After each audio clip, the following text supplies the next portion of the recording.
Hola gente, bienvenidos a Motor en Marcha. Mi nombre es Juan Pablo Montiel Meurer, soy ingeniero mecánico en automotores y hace más de 20 años que vivo en Alemania trabajando en la puesta a punto de motores en vehículos deportivos. Martín es un estudiante en una escuela técnica y está pensando en estudiar ingeniería mecánica. A él le gusta la parte de diseño y me mandó una pregunta que es la que voy a responder hoy. Y se trata sobre ¿cuál es la parte más exigente en la puesta a punto de motores? Si la puesta a punto varía demasiado en el objetivo del automóvil, es decir, en el rendimiento, en el confort, etc. Así que vamos a eso hoy. La puesta a punto de un motor es mucho más de lo que uno cree que es al decir poner a punto un motor. En realidad hay muchas fases. La primera fase, una vez que el motor ya fue diseñado, ya fue fabricado y tenés el motor ya ahí presentado y con todos los componentes electrónicos, electromecánicos, con todas las computadoras, todo conectado, la primera fase consiste en el first firing, es decir, en hacer que el motor funcione. Esto en realidad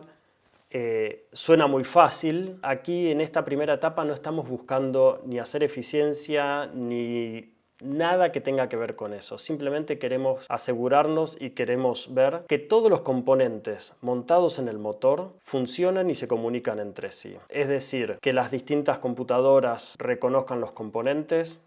Tenemos componentes de todo tipo. Imagínate que tenés sensores de posición del cigüeñal o del volante motor. Tenés sensores de posición del árbol de leva. Tenés actuadores, tenés sensores de temperatura, tenés los inyectores.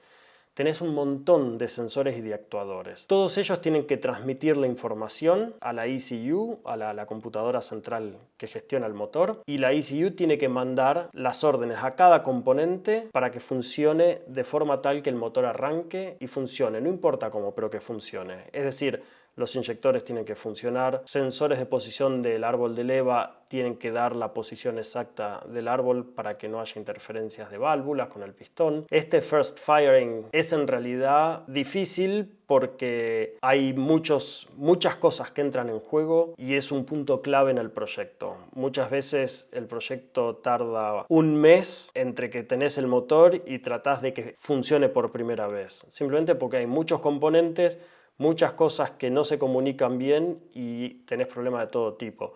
De hecho, hace un par de años, cuando quise hacer el first firing de uno de los proyectos, los inyectores no se comunicaban bien y estaban continuamente inyectando combustible. Entonces eso era un problema y no podíamos encontrar dónde era el problema de comunicación entre el inyector y todo el sistema para decirle, bueno, estás inyectando mal. Luego viene la puesta a punto básica en un banco de ensayo. Es decir, vos aquí tenés el motor, lo pones en un banco de ensayo, no en un banco de rodillos, sino en un banco motor. Y aquí empezás a hacerlo funcionar en cada punto de funcionamiento en el que trabaja el motor. Es decir, a distintas revoluciones por minuto y a distintos niveles de carga. Y vas cambiando, jugando con variables de encendido, de inyección, de valores de sonda lambda para ver si la mezcla es rica o es pobre. Y tenés que mantenerte unos minutos en cada uno de esos puntos de funcionamiento, ir variando cosas y después en cada uno de esos puntos vas a ir tomando toda la información y las vas a ir metiendo en una matriz que después un programa lo que va a hacer es estadísticamente va a ir viendo si el punto que mediste y la cantidad total de puntos que mediste son suficientes para alimentar el modelo que va a gestionar el motor. Esto te lo digo así en 30 segundos, pero en realidad es un proceso largo, son muchas horas, son días, incluso semanas de tener el motor 24 horas andando en el banco de motores, pues está todo automatizado, así que el motor tiene que estar ahí probando distintos puntos de funcionamiento hasta que la base estadística diga, bueno, ya tenemos una muy buena correlación entre los datos del funcionamiento y nuestro modelo. Entonces ahora sí ya terminó esta primera etapa de la calibración básica. Es difícil porque los modelos son complejos. Hay especialistas de todo lo que tiene que ver con el llenado de cilindro, con la inyección de combustible, con el encendido. Al mismo tiempo tenés que asegurarte, como el motor está funcionando todo el tiempo, que todo lo que tiene que ver con la refrigeración, con la temperatura del aceite, por ejemplo, que todo esté dentro de los parámetros y que no altere las mediciones que estás haciendo. Porque si por ahí hay parámetros que se te van de un rango normal de funcionamiento, entonces eso ya te va a modificar el resultado de tu ensayo. Es muy complejo, cuesta mucho tiempo, mucho dinero. Imaginen, la hora de un banco de ensayo está en 2.000, 3.000, 4.000 euros. Así que imagínense el dineral que hay que invertir para esta fase. Te digo, son semanas de que el motor está ahí continuamente funcionando. Así que es una parte, como la primera, esta también es sumamente crítica. Después viene una tercera parte, que es ya empezar a hacer la aplicación o la puesta a punto del motor en el vehículo. Y esto tiene muchas etapas, es muy complejo. Por ejemplo, uno ya da por sentado de que encendés y todo prende y todo funciona, pero no es así. En primer lugar, cuando vos encendés el motor, la sonda lambda no funciona, porque está fría,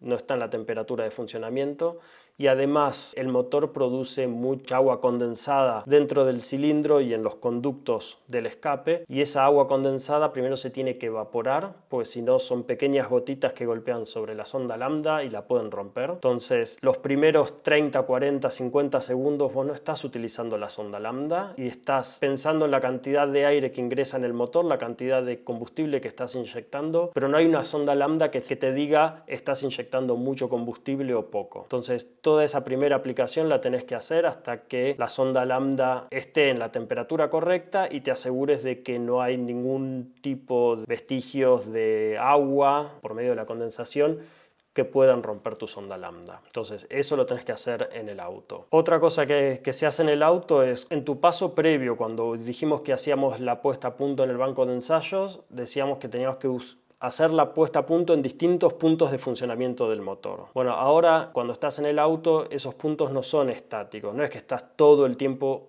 en ese punto de funcionamiento, sino que acelerás, frenás, aumenta la carga, baja la carga. Esto es lo que se llama en la puesta a punto del motor un funcionamiento estacionario y no estacionario. Para decirlo así un poco, explicarlo muy brevemente, estar en modo estacionario significa que vos estás en forma continua a una cantidad de revoluciones por minuto constante y a una carga del motor constante. Es como si te dijese, estás andando en quinta marcha a 3.500 revoluciones, no sé, ponele 80 kilómetros por hora en una ruta que está nivelada, ¿sí? Entonces vos te mantenés siempre en ese punto y no se mueve, la carga se mantiene más o menos constante y las revoluciones por minuto se mantiene constante porque estás viajando.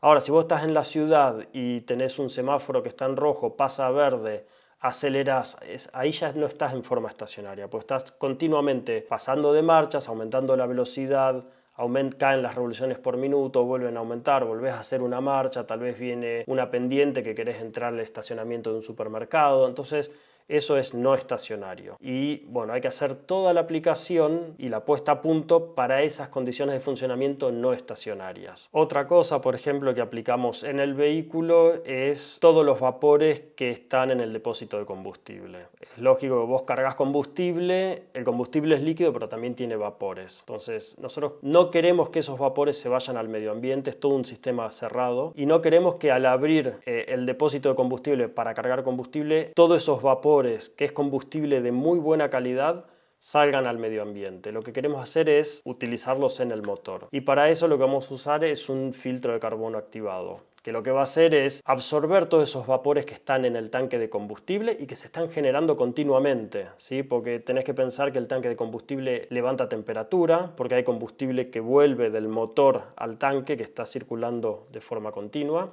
Al pasar por el motor se calienta y después vuelve al depósito. Entonces, ese combustible empieza a levantar temperatura. Por otro lado, cuando el vehículo se desplaza, se mueve y todo ese combustible empieza a agitarse dentro del tanque de combustible y eso también aumenta la cantidad de vapor. Entonces, si nosotros tenemos este filtro de carbono activado, lo que va a hacer es absorber esos vapores y después, en algunos momentos de utilización del motor, va a decir, bueno, ahora voy a inyectar estos vapores de combustible que tienen muy buenas propiedades en el motor. ¿Y por qué? Pues ya te digo, una de las mejores características que tienen estos vapores es que no se autoencienden, es decir, si vos tenés una combustión no deseada, tenés algún punto caliente en el motor, en la cámara de combustión, que hace que tengas golpe de motor, o lo que llaman en inglés knock, si vos inyectás estos vapores va a mejorar muchísimo, no se van a autoinflamarse.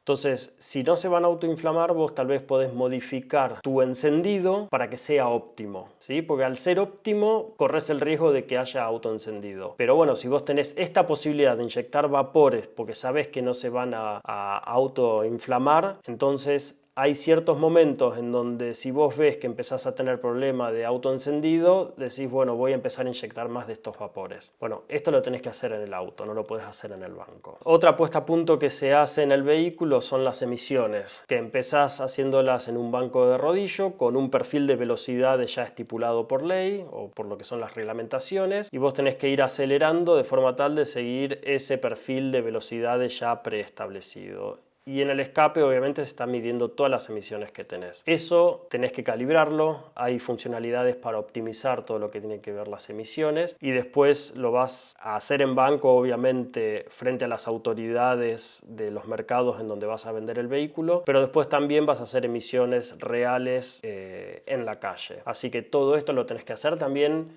en el vehículo y no en el banco de ensayo. Cada una de estas cosas que nosotros vamos haciendo como puesta a punto son tan importantes como la puesta a punto básica en el banco o como el first firing. Es decir, son distintos niveles de aplicación, pero son todos uno tan importante como el otro. Una vez que el vehículo ya está terminado, se va a vender a distintos lugares del mundo, a distintos mercados, que son muy diferentes. Hay algunos que están a menos 20 grados, hay otros que están a 50 grados. Entonces vos tenés que hacer modificaciones para cada uno de esos mercados. Por ejemplo, si vos querés vender un vehículo en los Emiratos Árabes, donde la temperatura es muy alta, este sistema de los vapores del tanque de combustible tiene que estar calibrado de otra manera que si el auto lo vas a vender en Europa. Porque si vos no evacuás esos vapores que absorbiendo en el filtro de carbono activado, el filtro es como que va a saturarse, va a haber mucho olor a combustible en el vehículo, hay riesgo de prenderse fuego y el cliente se va a quejar de que el vehículo, el auto, tiene olor a combustible.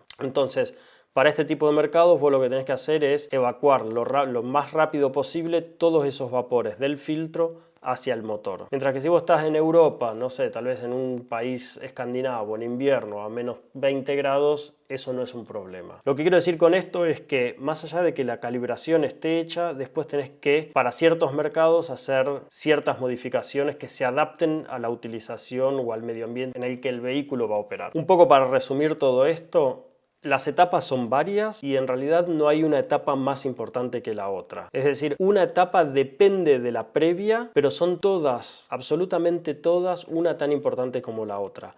Basta con que una de las etapas no esté bien hecha y el resultado va a ser una calibración mala. Tal vez en algunos lugares no te des cuenta, tal vez alguna persona no se dé cuenta, pero basta con que una de todas estas etapas de calibración no haya estado bien hecha y el producto final no va a ser aceptable. Entonces, todas son exactamente igual de importantes. Si te gustan los motores y ahora que estuvimos hablando un poco de la calibración, del punto de funcionamiento del motor, las revoluciones, la carga, el par motor, y todo eso te gusta, te voy a dejar un link aquí abajo para que tengas acceso a un video educacional que hice. Dura aproximadamente 20 minutos, pero está dedicado justamente a todo esto, la aplicación o más bien la utilización del motor en los distintos rangos de revoluciones por minuto. Fíjate y bueno, espero que este video te haya gustado. Nos vemos la próxima.